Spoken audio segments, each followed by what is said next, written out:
Assalamualaikum warahmatullahi wabarakatuh, sedulurku dan saudara.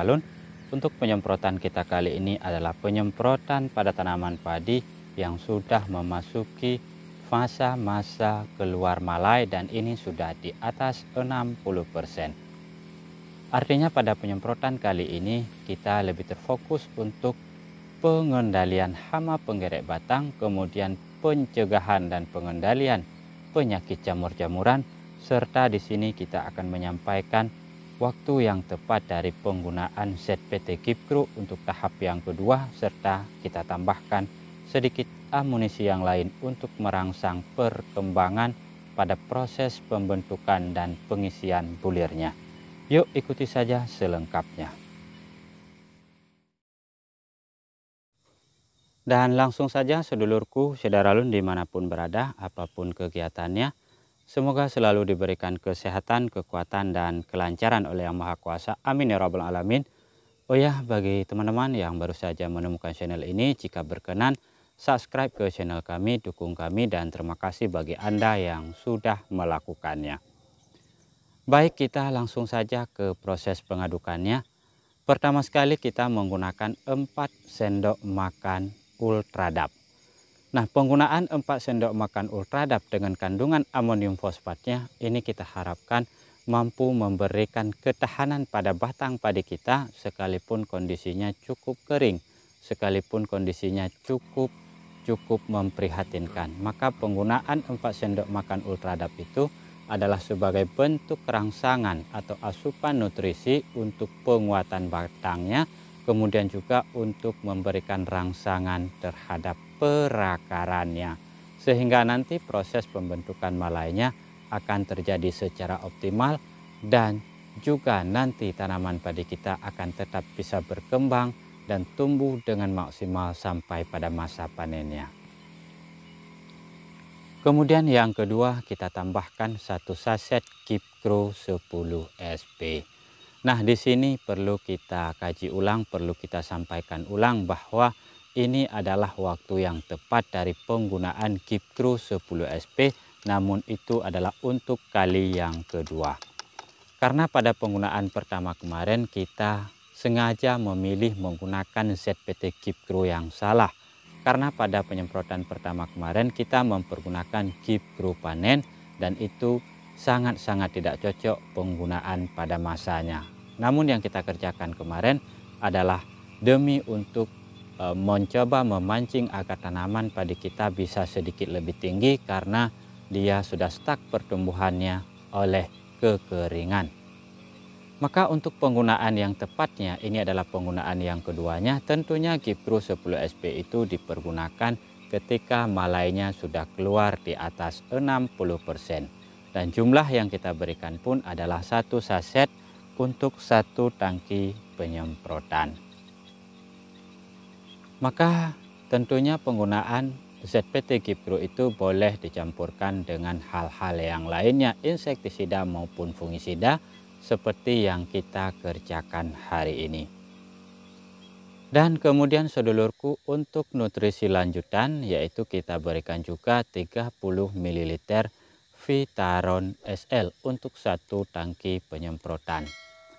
Nah, fungsi Vitaron SL ini merangkap ganda pada kondisi tanaman padi seperti ini, di mana tanaman padi yang sudah stres karena kekeringan, penggunaan Vitaron SL pertama sekali dapat menghindari stres yang berlebihan, kemudian di samping itu juga dapat menjadi nutrisi untuk proses bunting, untuk proses pembentukan malai dan juga pengisian bulirnya nanti. Nah, Vitaron SL ini juga kandungannya sangat komplit sekali. Nanti kita bahas saja pada video yang terpisah. Kemudian sedulurku, untuk perlindungan dari hamanya, tentunya pada kondisi padi yang sedang keluar malai ini sangat rentan sekali diserang yang namanya beluk atau lanjutan daripada sundep alias hama penggerek batang. Di mana ketika beluk-beluk itu tidak kita tangani dengan cukup baik, maka nanti akan ada banyak malai-malai yang keluar menjadi kosong dan putih oleh karena serangan ulat. Maka penggunaan 30 ml Oblivion untuk penyemprotan kali ini merupakan sesuatu yang menurut kami adalah hal yang sangat wajib. Di mana Oblivion dengan kandungan klorfenapir dan indosakapnya memang diyakini diakui mampu dalam hal pengendalian hama penggerek batang, apakah itu sundep maupun beluk. Dan seperti biasa, insektisida apapun untuk pengendalian hama penggerek batang kita kawinkan dengan insektisida spontan yang berbahan aktif dimehipo. Pada penggunaan kali ini, insektisida spontannya kita pergunakan 40 ml untuk satu tangki penyemprotan. Maka sampai di sini kesimpulan kita untuk pengendalian hama penggerek batangnya ini langsung bisa dibunuh oleh si insektisida spontan, kemudian dapat juga dilindungi oleh insektisida Oblivion. Maka gabungan keduanya, kombinasi keduanya ini kita harapkan tanaman padi kita nanti benar-benar terlindungi dari yang namanya beluk-belukan hama penggerek batang yang mengganggu malai kita, yang tentunya itu dapat menurunkan kualitas panen pada tanaman padi kita.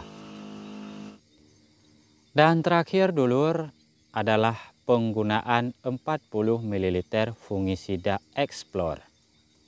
Nah, penggunaan 40 ml fungisida Explore dengan bahan aktif difenokonazol adalah bentuk daripada pencegahan dan pengendalian penyakit jamur-jamuran. Apakah penyakit jamur-jamuran itu yang sangat rentan menyerang pada tanaman padi yang sedang keluar malai adalah busuk batang, hawar pelepah, hawar daun ataupun kresek. Itu adalah penyakit-penyakit yang sangat rentan menyerang pada tanaman padi kita ketika sedang pada proses keluar malai. Maka penggunaan fungisidanya menurut kami juga adalah wajib, dan pilihan kita kali ini ya fungisida Explore saja. Dan nanti pada penyemprotan berikutnya kita pergunakan yang lainnya. Dan sedulurku, mungkin tanaman padi ini tidak bisa banyak kita update lagi ke depannya karena kami pantau, kami perhatikan kondisi kekeringan semakin hari semakin panas, dan ya bisa saja kita ini akan mengalami kegagalan. Namun semua itu coba kita cegah, coba kita lakukan upaya-upaya terbaik agar kegagalan itu tidak terjadi sepenuhnya. Dan jikapun alam berkata lain, kita harus pasrah, namun upaya demi upaya tetap harus kita kerjakan. Usaha-usaha kita agar bisa panen itu terus kita kerjakan. Dan bagi sedulurku yang mungkin memiliki pengalaman seperti ini, merawat tanaman padi di tengah kondisi yang cukup kering, ya boleh berkomentar, berikan masukannya apa saja yang perlu kami kerjakan atau apa saja yang perlu kita tinggalkan. Namun sampai di sini ada pula kekhawatiran-kekhawatiran berikutnya yang mungkin juga sudah menghantui kami saat ini. Setidaknya kita masih akan dihadapkan pada yang namanya wereng coklat, hama wereng. Kita masih dihadapkan pada tantangan akan hadirnya wereng.